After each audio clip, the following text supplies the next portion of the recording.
boy, the show-off show that sits at the front of the class shouting, me, sir, me, sir, me, while other quiz shows are snogging behind the bike sheds. Tonight, we're celebrating genius with 4 of the most brilliant minds in the country.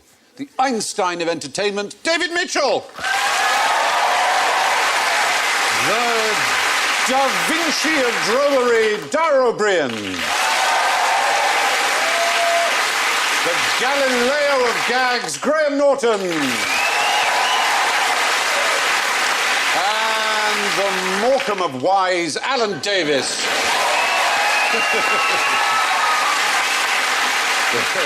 But before our SWAT team of SWATs don their white coats and clever clogs, we should hear their buzzers. And Dara goes...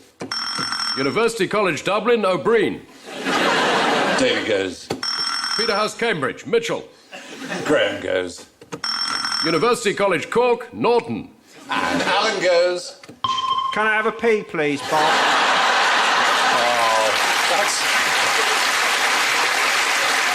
That's actually completely unfair because Alan is, in fact, a graduate of the University of Kent and he actually holds an honorary doctorate. So, Alan, could you press your buzzer again? We put it right. The doctor will see you now!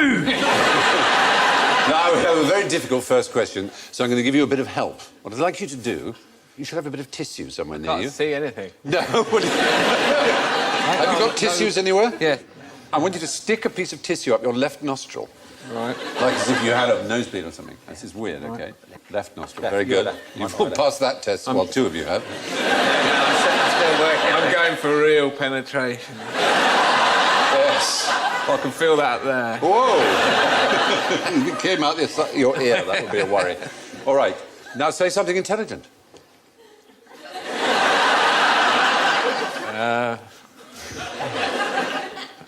A squared equals B squared plus C squared. That's very good. Pythagoras' theorem, you know. Yeah, excellent. Well, now, what this is about... Do you breathe through your left nostril mostly, or right nostril, or both nostrils? My arse. Aye. I've always suspected that one works better than the other, but I've never kept a note of which it is. Well, you won't be surprised to hear that some people do keep notes of how people breathe. Does it not alternate? You're right, Dara Briain. It does alternate. It has a periodicity of 4 hours. You swap from being mostly left to mostly right. And what's completely weird is that you answer questions on different types of subject better according to which side you're breathing through. Am I going to asphyxiate about 12:30? You might, actually. That's a very good point. You are allowed to breathe through your mouth if you want to. Should we be keeping notes of of what shift work our nostrils are on? So that, it's the left will be in charge from 1 till 4. That's when I should be doing sort of maths-based things, like my tax return. If I'm going to write a poem, I'll wait till the more creative right nostril comes on the screen at about 4 p.m. Well, actually, if you're breathing through your right nostril, you should be better at visual and spatial tasks. If Right. you're breathing So right through... now? Yes, that's it. You should be good at visual and spatial things. Well, and if you block the right one, you should be better at verbal things. I know it sounds mad, but you've probably heard of the study in '89 called Unilateral Nostril Breathing Influences Lateralised Cognitive Performance by Block, Arnott, Quigley and So Lynch. why don't all sports people constantly block their left nostrils? Well, actually, you've probably seen one. A lot of stretch- sports, they they stretch actually their noses, yeah. they put a piece of elastoplast. Plaster. Oh, that's big on top of the snoring. anti-snoring little Yes. thing. Right. They do Oh, that you are. to wind, so they're both open at the same time, so they get maximum, I guess. And often they snort drugs as well. They don't. When we watch a sports person with one of those things on, they're not only at their best at sport, they're also at their most verbally dexterous. Indeed. And visually and spatially, because they've got both wide open. Otherwise, they can't even go, mine. No, what have you got? What have you found? I think I lost the end. Oh, dear. It'll reappear, won't it? Somewhere. eventually. You'll cry it out at some point. Are these going on eBay? They could do. You want to sign it? All right. Yeah, go on. But if you block... I think I've already left my mark. Blocking the right nostril makes you more emotionally negative, it appears, according to another study. A higher score on the Spielberger State Anxiety Inventory. So if you wish to feel slightly more cheerful, don't block the right nostril. So that's why now... Now you're quite calm. Yes. You're quite bouncy and happy, aren't you? No. You see, you block the right nostril.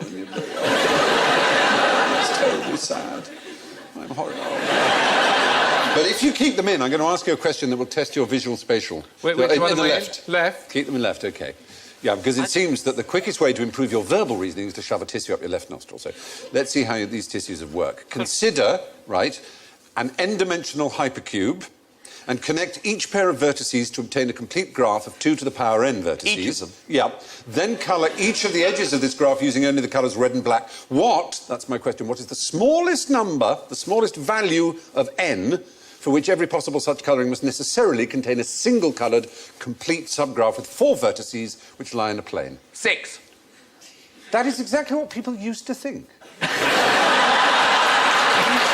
amazing. Brilliant. Further. That's absolutely extraordinary. Further up there, further. Yeah, until 2003, most graph theorists thought the correct answer was probably 6. I can only apologise. But Coming in here with your old graph theory knowledge, how dare you? It's so difficult, isn't it, when you've got a busy showbiz lifestyle like yours to keep up with the graph theory? Yeah. Probably only 8 or 9 hours a day you're devoting to it now. well, I have to say, I've got Graham's number. Have 6. you got Graham's number? No. I don't have that sort of relationship. You've not got that sort of relationship. There is such a thing, which is relevant to this, as Graham's number. But it's bigger than 6. Of course it is. It is really big. Try and think of a really, really big number. 17. It's... Do you know what? It's even bigger than that. This number... All right, now get hold of this idea. This number is so big that all the material in the universe, right, couldn't make enough ink to write it out. It's called Graham's number, named after a fellow called Ronald Graham. And weirdly enough, scientists know that it ends in a 7. Which is really strange. But how would it end in a 7? Could you just send that into an 8 and then it's a bigger number? It didn't say it was the biggest number ever. It's just this is Graham's number, which is huge. You could have other Graham's number. You could have Norton's number. Graham Norton. I made it an 8 at the end. But you can remove your tissues, incidentally. No. I think I'll miss it now. Oh, will you? OK. Keep it. I'm worried about what might come out when I pull it. The fact is, this problem is a graph problem, it seems. Imagine a cube with lots of different dimensions, where each corner of the shape is connected with red or black lines to every other. What is the fewest number of dimensions so that you must end up with at least one single-coloured square with the same coloured diagonals? Until 2003, they thought it was 6. Now it's been shown that it must be at least 11. The answer may well now be 12, but it's somewhere between 11 and Graham's number, that enormous number. Which is... There's quite a lot of room for error, isn't there? Yeah, that's not really an answer, is it? The greatest mathematical minds in the world just don't know what the answer is. It seems... I don't understand the question. Neither do I. Neither do I. Imagine they don't either, to be honest. And they're really hoping nobody checks. What they do know is it ends in a 7. Now, what music can you play to your children to make them brainier? I'm not going to be lured into saying any of the major classical composers, because that's what's sold to the parents of small children, that if you play them Mozart or Beethoven or Bach or something, you will make them smarter. Yeah. Yes, you're absolutely right. We obviously hoped, because we had a little forfeit lurking behind the screen that said Mozart, because people seem to have it in their heads that they read somewhere once in some newspaper that apparently there's little Mozart. Oh, God, you could slap him, couldn't you? Oh, no. Spoiled little brat. He was on the tour. He was touring there in Europe at that age. He was dragging his arse. He was doing the clubs, basically, albeit they were the clubs run by the crowned heads of Europe. Yes, the Bourbon Club and the Hohenzollern Club. Yes, the fact is there is no evidence at all for the idea that playing Mozart to a baby makes I thought you were supposed to play natural sounds because the noises of contemporary life are extremely destructive and create behavioural difficulties. So that's why you mustn't have the television on until they're 4 or something like that. Oh, I hadn't heard that That is particular not one. how parenting works, my friend. You have the television. You train them to like the television as quickly as they possibly can. There was no ADHD until TV was invented. They're kind of coincide. They're happy with HD, my friend. But is there music that makes them cleverer? Well, no, you see, there was some study, which has since been debunked by many other studies, which claimed that the IQ went up. But it was only done to students, not to children. You can't test any of these things on children because you'd have to have a control group as such. You'd have to have a baby that you're not playing Mozart to in the hope that the child is stupider. And that's a tough sell to parents to say, we'd like to test your child by denying him any intellectual stimulation and hoping that he turns out dumb. And But none of you said we'll look after it 24 hours a day for the next 6 months to test this. Yeah, People would be quite happy to hand them We'll over give then. you money. But presumably if you just play the child educational songs, like 1 potato, 2 potato, they'd at least learn that. That's true. And could count potatoes. important life skill. Growing up in Ireland, that was vital. Oh, 1, 2, that seems to be it. We're going to go to America. Finished. Do you know about the English Mozarts? Do they mean anything to you? Have you McFly. Very, very popular. High quality, high quality. You know, there were 2 chaps around. One was Thomas Lindley. He beat Mozart by playing a concerto at an earlier age, even than Mozart did. At 14, both boys played together. They looked to be future stars, but unfortunately, Lindley fell into a lake while boating and was drowned when aged 22. Yeah, No accident. Yeah. Because there were no recordings. It's all very impressive to say who played a concerto age, whatever. It might have been rubbish. Do you know what I mean? It's just like... No, people travelled and they were the sensation of the age. The other one was Samuel Wesley, but most of his genius was suppressed when he banged his head and suffered from mild brain damage for the rest of his life. Tricked by Mozart. Yeah, I was going to say, there seems to be a pattern emerging. So there's no evidence that, in fact, playing Mozart to children makes them more intelligent. If you can't dumb the kids up, how about dumbing them down? Why are exams so much easier for youngsters these days? Yes, Dublin, O'Brien. Thank you very much. Firstly, are they actually easier these days, or are they simply marked more generously these days? It is just one of these things. I'm sorry, this may be a national thing that you do, but you have a tendency to presume that you have a very stupid generation of kids in this country. Then you set them a series of exams, they all get A's, and you go, well, that proves they're stupid, yes. It is a horrendous catch-22 if you're a 17-year-old. My problem with exams, though, is that more and more people get A's. And so whether or not that's because they're getting more intelligent or the exam's getting easier or a bit of both, it still is defying the point of the exams. The point in exams is to tell people apart, not just to go, you're all great academically. Yeah. Everyone can be Professor of Latin. Share the Professor of Latin salary between you and starve. Yeah. You're right, it should be done by percentile. That's the Which point. is how it used to be done. And that's the point of our IQ test. And what's interesting about the IQ test is that each year it gets better by 0.3%. So 3% every 10 years. Children get smarter, so they have to normalise. So if you go back to your great-great-grandparents, they would be, under the Mental Health Act of 1983, retarded. They would be actually, because they would have an IQ of 70. My great-grandfather signed his marriage certificate with a cross. But his name was Xavier. I don't think it was. Or perhaps you should have used a pen.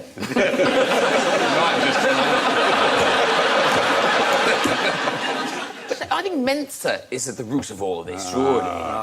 They say without irony, Mensa on their website, it's Latin for table, which Mensa is, but that's not why it's called Mensa. It was originally called Mens, which is the Latin for mind, but they realised their magazine looked like some special interest gay porn.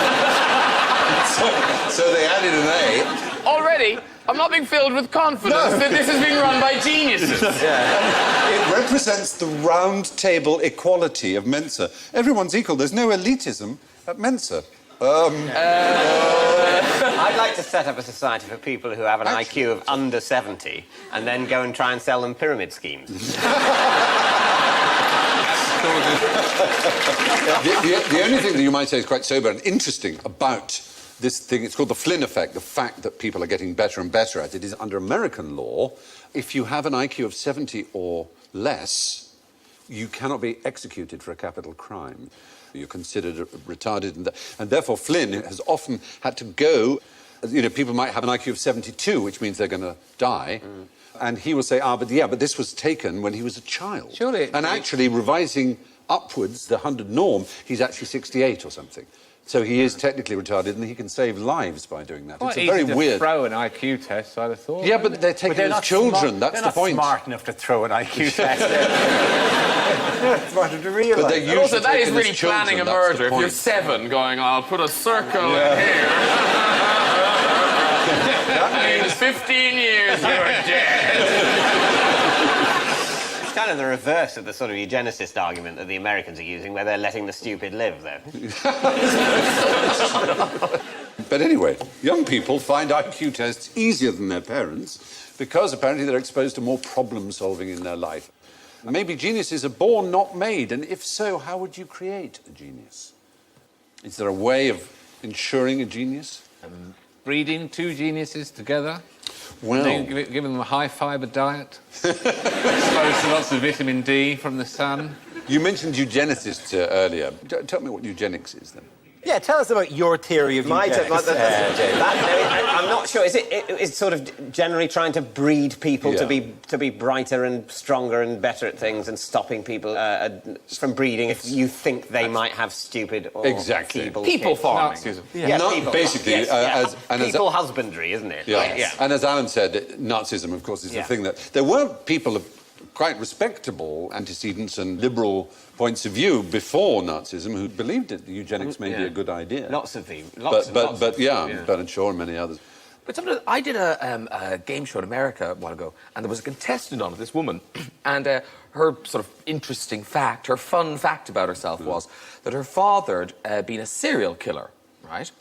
And her other fun fact was she hadn't told her husband that her father was a serial killer till after they were married.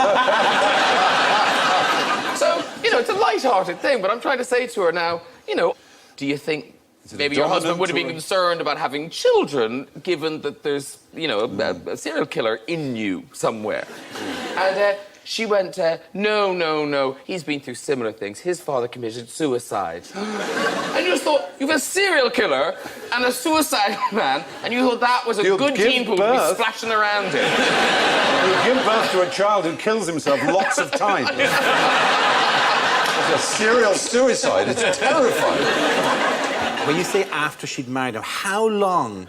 Was it before the speeches? Did she go, Dad's about to say a few words, this might be worth catching. This may explain why he went with orange. The only one with plastic cutlery at the wedding. Why are they wheeling your dad up? You have to take over his space. I suppose what you'd do then is you'd have her come as a serial killer themed wedding.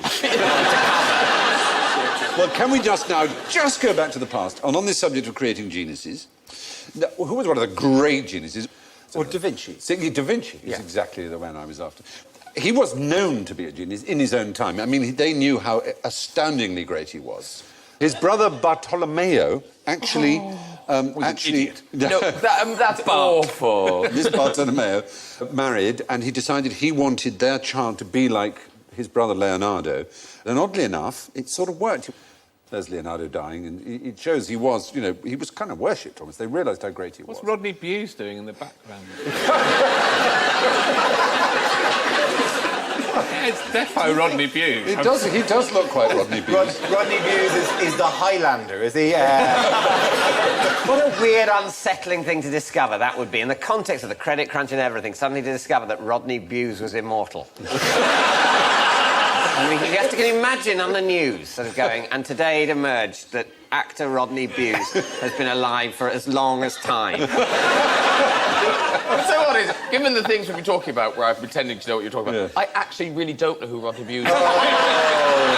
Do you remember the Likely Lads and then whatever happened to the Likely Lads? We didn't get that in Ireland, did we? No. There was James Bolam and I know Rodney who he is. Well, Rodney Bewes. They played a couple That's of... basically him there. All right. Leonardo da Vinci's hand. And the chances of me meeting him in the future are very high. I have to say, the whole point about QI, right, is that the rest of the world talks about cultural things, reality TV and pop stars and Rodney Bewes, and we talk about Leonardo. And what you've done by coming on is we started... No, you, actually. We started talking about Leonardo and we've arrived at Rodney Bewes. Well, That's the wrong direction. I didn't even know who he was! You're right. You're so right. I'm sorry.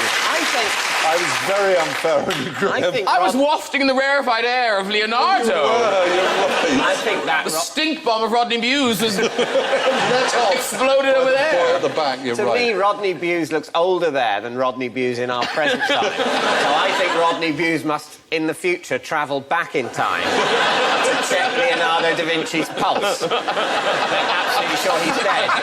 Using the futuristic technology of pulse checking. The others there are all going, what's this weirdo Rodney Bewes doing? See the one on the right? He's got his head in his hands. It's so embarrassing. Why is he holding his hand? James Boland. Yeah. Yes, Leonardo was such a genius. He predicted the likely lads. Because he wanted James Boland and Rodney Bewes has turned. That's why I was going, oh, no, it's Bewes. Yeah. I think the one on the right has definitely got his hand on his head for that reason. Yeah. We ordered John Cleese and Connie Booth. The one on the left is gesturing towards Rodney Bewes as if to say, Leonardo, who's this dick? He's grabbed your hand. He's going to go, seriously? Rodney Bewes? You wanted Rodney Bewes here as a doctor? Well, that's Matthew Kelly, anyway. Oh, no! Oh, don't let it be Matthew Kelly. Oh, Lord. I've now got a horrible feeling that the Brian Blessed on the end has had his head sawn off. And his brain taken out. But he's no longer Brian Blessed. He's turned into somebody else. I don't know how that can be. Anyway. I wanted to discuss the fact that, unbeknownst to him, when Leonardo died, he had a nephew called Pierino, who was brought up to be a genius, and actually kind of was. He was sent to Florence, and he demonstrated great talent, but sadly, he died at age only 22, leaving 20 works behind him. Pushed out of a window by Michelangelo. Yes, or possibly by Mozart. Working in tandem. Yeah, exactly. The two, you can't... Having stolen Rodney Bewes' time-travelling technology. Yes, exactly. It all makes sense. Yeah. Sort of. Yeah. What can you tell me quite interesting while we're on the subject of Leonardo, aside from the fact that Rodney Bewes was his doctor, which I must say I didn't know. What can you tell me about The Last Supper? Peterhouse Mitchell. Did he sort of paint it... is it true the reason it's peeling so badly is he didn't listen to the people who were experts in that kind of painting, the way you're supposed to prepare the wall? He just said, no, I'm a genius, I know best, and sort of just slapped it on randomly. Yeah, and so as a result, it's decaying a lot worse than other sort of frescoes like that. I mean, in his own lifetime, it started to fall apart. Yes, he painted it directly onto dry plaster instead of on wet plaster, which is what a fresco is. And then, sadly, in Napoleon's time, it was used as a sort of storeroom, or virtually as a dartboard, and stabling it was used as. It's because the door was knocked through the tablecloth, wasn't it? You can see, you should have been able to see Christ's legs, but they just added a door, so it was horribly vandalised in his own time there. I'm surprised, because they must have thought it's a bit rubbish. It hasn't been done very well. No, exactly. All the other fresco painters are going, the thing about Leonardo da Vinci, he will not listen. Yeah, exactly. Did he paint people in that he knew? I'm not sure in his case. It was obviously a thing that used to be done in Renaissance art. I think they're all fussing about it. I had the Peter bread, but I didn't have any wine, so I don't see why I should pay as much as Peter. And Simon had... Luke had that. I'm not paying for that. It's very simple, because it is just a room of people being repelled by Jesus. I think so. And you know what Jesus is saying? This is the last bloody supper I remember. And although, obviously, Leonardo was a fine artist, he didn't actually make any real contribution to science at all, did he? Or did he? Flying machine? Was that a forfeit? No, not a forfeit, but it just wouldn't have worked, his helicopter. Yes, it's a drawing of a helicopter, isn't it? I mean, I did sort of drawings of spaceships when I was about 5. And I'd be embarrassed if someone said I'd invented interstellar travel. But then, if he just did some paintings, what's the fuss? Well, because his curiosity was so wide-ranging in machines of war and in anatomy and so on. But partly the reason he didn't contribute to science is he did actually make quite a few discoveries, is that he wrote a mirror-writing diary, which was also in code, that wasn't really looked at or interpreted. until the 19th century, by which time almost everything he'd discovered that might have been considered new 50, 100 years earlier had already been independently discovered. So in that sense, he didn't really contribute. But he's considered the prototypical genius, as you say, or archetypal Renaissance Submarine? man. Did he come up with a submarine? He might have done a drawing about submarines, I'm not sure. Did he? Was it the same drawing thing? He never actually did The it? Beatles. He just did a wavy line and coloured it in all blue and a thing, and then like kitchen. Yeah. And The big fish looking man in, waving out. Label, probably no room for a tennis court, practically thinking. Anyway, if everyone could roll their tongues for me. Very good. And go close up on Graham when he goes, what the hell? Did you? I think it's supposed to be an illustration of a child of two geniuses may not necessarily be a genius. I don't know if it says that. Yes, rolling tongues. Where does that gift come from? If it is a gift, where does that ability? I literally cannot do it. A fish. I do. You asked. Yes, I did. And you gave an answer. You avoided the trap, which was to say from your parents that it's genetically handed down, and it's not. It's one of these things that some people can do and some people can't. And it isn't related to the fact that if you come two parents who can do it, you will therefore be able to do it. And there are other things that some people can do and some people can't, like asparagus and urine. Does it make your urine smell? It makes everyone's urine smell. No, it doesn't. Maybe not ladies. Yeah, mostly women don't have the... I mean, can you put your hand up if you've never noticed an effect of asparagus in the smell of your urine? Weird. You've never noticed. that. Yes, but it's some people don't, you see, and that's quite a lot of really people. You in the hardly audience. finished chewing. I know, it's always... I think, And then you're peeing and it stinks. they used to call it... Other diners are pointing at you. So then you should be doing that in the toilet. That stinks and he's doing it in here. They used to call it housemaid's despair, because the next morning, if someone had had asparagus, the housemaid would take down the chamber pot. Like, ow! I just want to say, I find it, maybe I'm wrong, maybe this is... Yeah. I find the smell of urine quite distasteful Yeah, anyway. but that's no. Believe me. No. If you've got stinky pee, you need to see someone. I don't. There's something wrong with you. No, wait. You've got a disease. I don't think Your pee presumably doesn't make you go, "Wah!" It just makes me go, I'll not drink that. That makes it kind of a disgusting Well, yes, I mean, if you peed out Chardonnay, I mean, that would be something else. Best to leave that alone. Yeah. I feel, I don't, But serious. I leave it like- alone because I've just done it into a toilet. Yeah, okay, I didn't say that I was, I was flavouring If you stuff. decanted it, but it would be different. When I was a child, sugar puffs made it smell of sugar puffs to me. Anybody else? Oh, good. It's so nice I'm not to pretty feel sure- alone, isn't it? I'm pretty sure that Yeah. I had asparagus in the past and it didn't make my wee smell, and it's only in recent years that it has. No, that is interesting, isn't it? And there was interest there and an interesting audience, and they've all got exactly the right little bodies that do the right things. She's still fuming. I think people are a lot more interested in their wee than they'll admit. That's certainly true. I think People it's say, what are you general- interested in? People are interested in what comes out of them. I think there's a general Yeah. rule, not in a kind of a icky way, but there is an element of It's you. Yeah. that.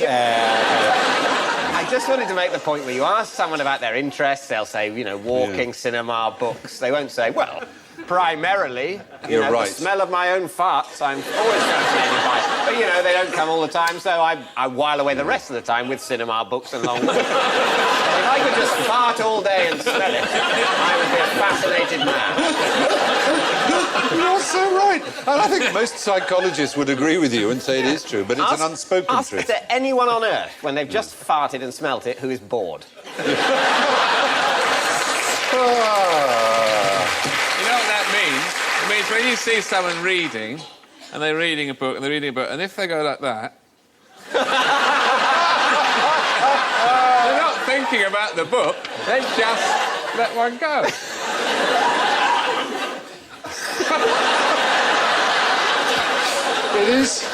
It is true. It's odd. We laugh at it, and yet it is our obsession from the cradle onwards, virtually. Anyway, despite what we're taught, the fact is a lot of these strange things like tongue rolling don't come from our parents. It doesn't follow you can if your parents can. Which was the first animal to be cloned?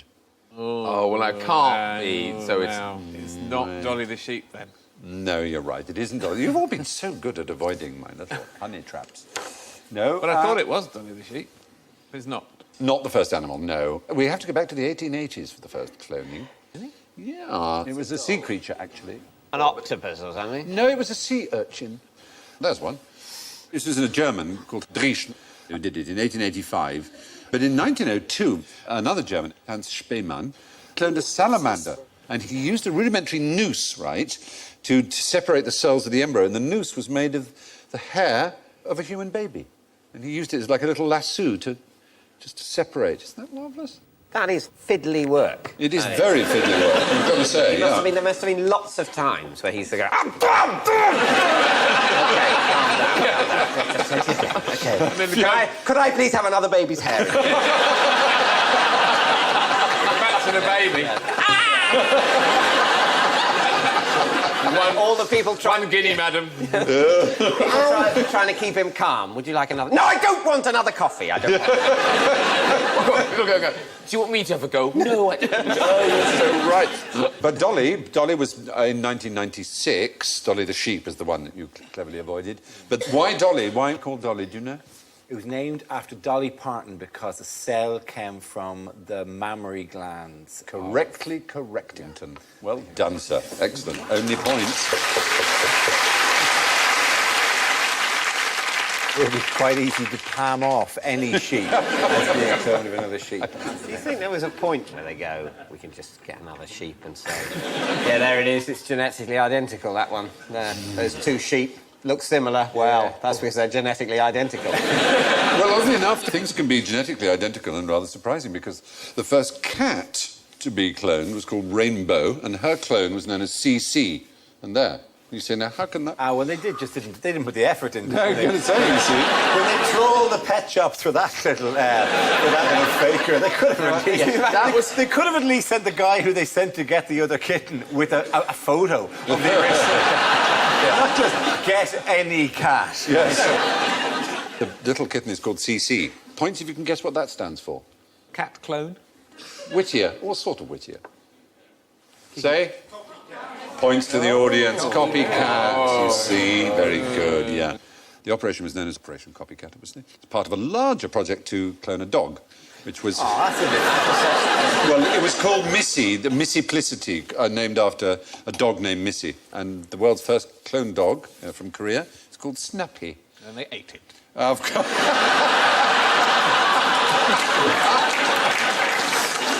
Well, anyway, the point is the first animal to be cloned was the sea urchin way back in 1885. Since then, many other animals have, of course, been given the treatment, including the first cloned cats, which look nothing like each other. No, it doesn't take a genius to know that it's time to look for some general ignorance. So, fingers on buzzers, if you would. How old are you? Yes. Norton. How old do I look? See you! How old do I feel? Just shows you the effect of this game, though. You ask a question, all four of us think that is something I definitely know the answer to. I've been made so uncertain and I'm not even willing to give my own age, name or address. How can this possibly be a trap? Yeah. I am 37. No, 37. Dublin or Briain? Yeah, There we go, no points lost.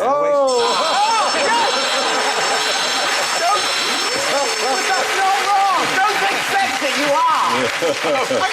We should all do it. I bet you they've got some right. Wrong. Peter House Mitchell. 34, eh? 34. Oh, 34. You don't want to do this. I'll do it. I've worked at Graham Norton 46. I'm not doing it. Well, obviously, as the baby that was, called Graham or Dara or David or Alan was, arrived on the planet the number of years ago that you said, but that's not how old you are when I touch you. If I touch your arm, how old is that arm? Is that as old as that? It's like 6 weeks old or something like that. 5 years we replace our entire... There are different bits of one, that's right. There are different bits of one that take... Some of them... Your cells regenerate. Your red blood cells last only 120 days. A liver has a turnaround time of 300 to 500 days, sort of 1.5 years. Hurry up. The entire human... Give it a chance to recover.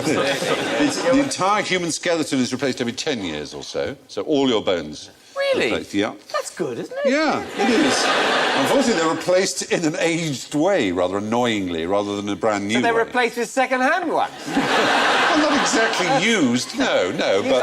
I'm thinking of trading in my 8-year-old Mazda for an 8-and-a-bit-year-old Mazda. I'm afraid that's how it goes, yeah.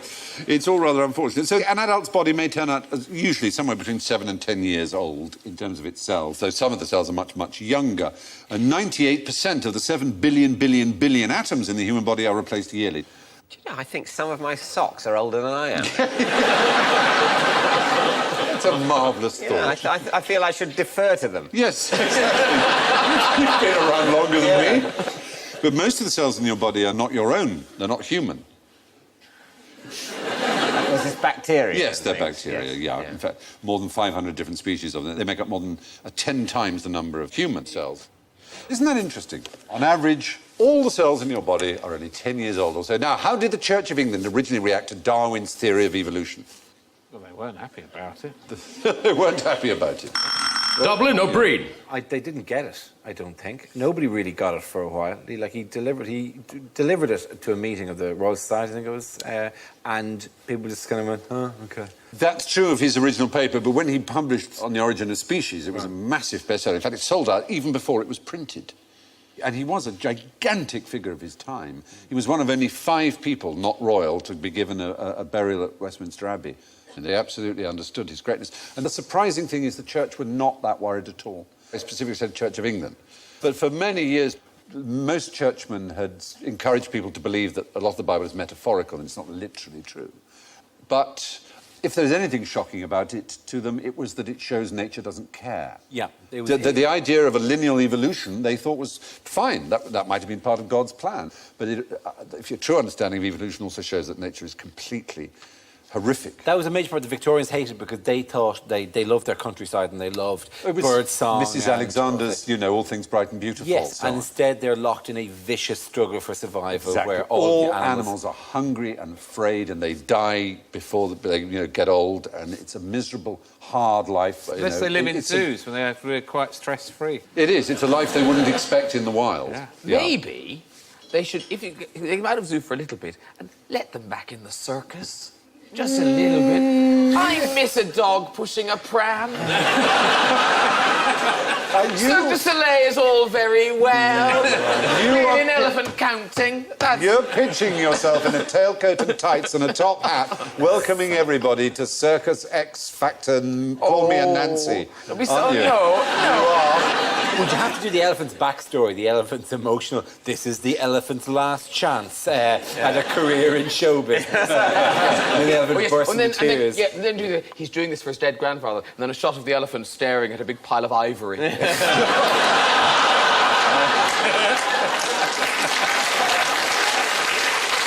You are a sick puppy. We do some piano keys. That'll be the man who's about to play for him. Tactless. Yeah, my granddad was in show business as well.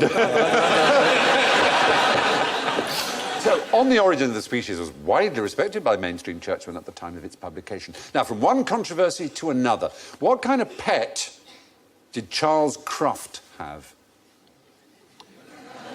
Oh, come on, I mean...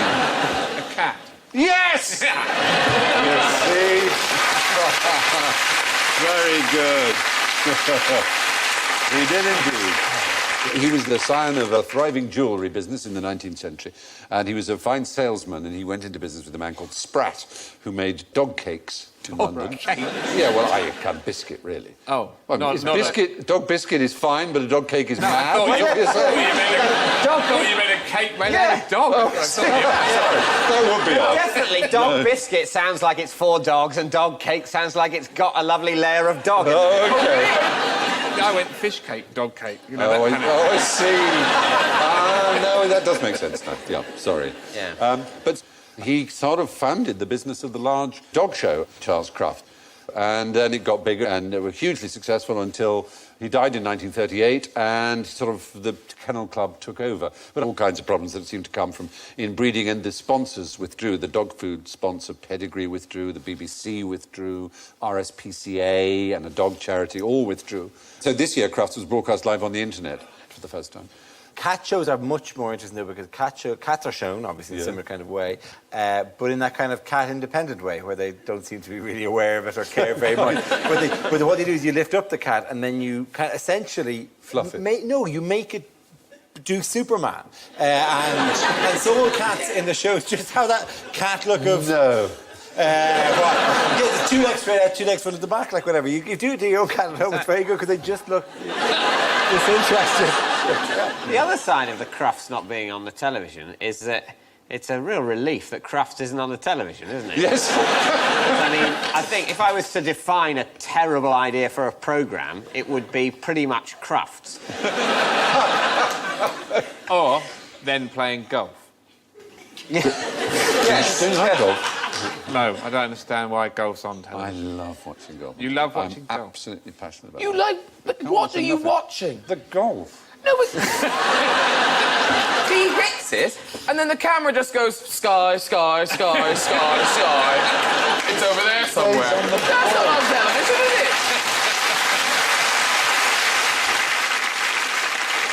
The finder of Crufts, Charles Crufts, did have a pet cat, but he didn't care for dogs. And finally, how many brains did the man with 2 brains have? 2. Yes. That's brilliant.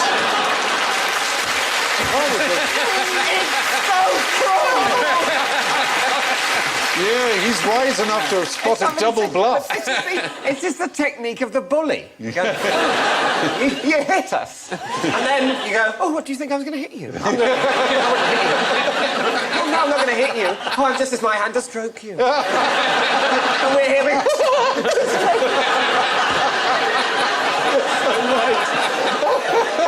That's exactly what we do. The fact is, Dr. Michael Gershon has proved that we all have 2 brains. Your gut has its enteric nervous system, and it's the only part of our body that can operate perfectly if all connection is cut from the upper brain, from the real brain, the brain we call the brain, as it were. It doesn't have the intelligence and consciousness that a brain has, but it operates separately. So in that sense, we do have 2 brains. How bright would our stomachs be in the animal kingdom? Would they be cleverer than an octopus? I doubt it. I think they're just good at one thing, and that's preparing poo for exit.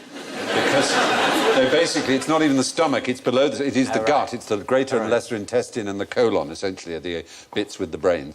Like all of us, the man with 2 brains actually did have 2 brains, according to the latest thinking. The gut does act as a separate brain. So pens down and stop writing. That's it for our exam today, geniuses. Time to mark your papers. Well, my goodness, my gracious.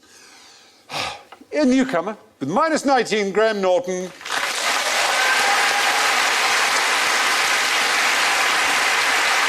In third place with minus 8, David Mitchell.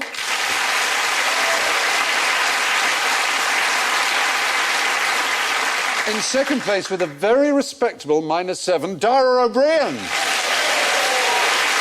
Which can only mean that today's geniuses of genius is Alan Davis with 4 points.